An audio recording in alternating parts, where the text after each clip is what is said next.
Eh ano naman ngayon kung may kapansanan si Rex? Hindi naman bulok ang pagkatao niya tulad mo.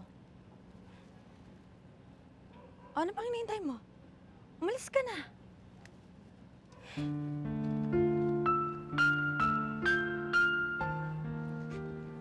Huwag mo intindihin yun.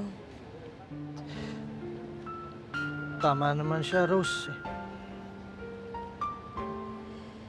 Pwede ka namang humanap ng lalaking mas bagay sa'yo. Ayan ka na naman eh. Diba? Sinabi ko sa'yo na ikaw lang ang gusto ko. Wala akong pakialam sa sasabihin ng lahat ng tao. Alam mo ba kung ano yung hindi ko kayang gawin? Hindi ko kayang mahiwalay sa'yo. Ayoko. Gusto ko palagi kitang kasama.